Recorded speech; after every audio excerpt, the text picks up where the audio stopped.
Eighth and last race, the Hollywood Bets Bright Future MR78 handicap over 1,100 meters. And Warren, this is a race to try and catch the quartet, but I'm going to row in very heavily with the Brett Crawford stable. If they were coupled in the pick six as per years past, I would bank the coupling. So I've just included the two, number 1 Valiente, number 2 Kingston Rock. They've both drawn well. They've got nice form. Anton Marcus rides Valiente. Jabu Jacobs takes the rider number 2 Kingston Rock. And Kingston Rock, who has exceptional form on the poly track, 5 starts for a win in 3 seconds. He is my first choice, 2 Kingston Rock, to win it from 1 Valiente.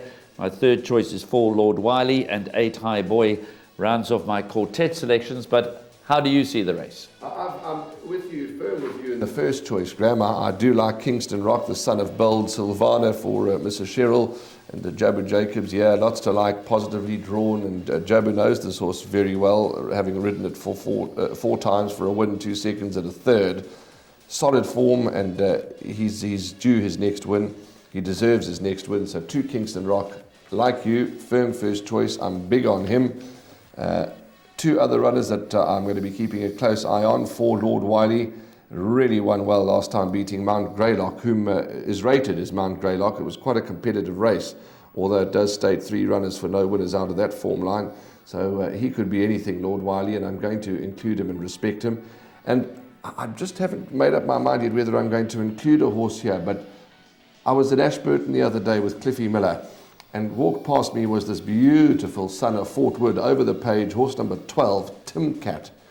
He is a 7-time winner. He's got a 95 rating on the sand.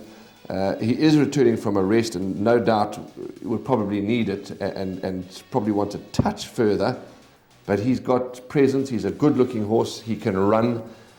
He might be able to lurk into 4th place for the quartet, so I'm probably going to include him for the 4th place. But I suggest to the viewers and the punters that they watch out for him for the future.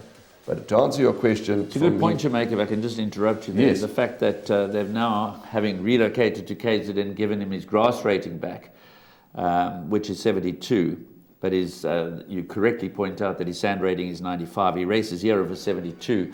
So the fact is that if the poly is more similar to the Flamingo Park track than turf is to the Flamingo Park track, he's very well handicapped here. Yes. But I'd like to see him step out first, and Yes. then I'll be the judge of how he performs. But Cliffy surprised us already. He's had a couple of winners since relocating to KZN, so it wouldn't come as a total shock to me if number 12 Tim Cat performed well. Yeah, as I said, I'm going to, like you, I want to see how he's going to go. First time up here in KwaZulu-Natal.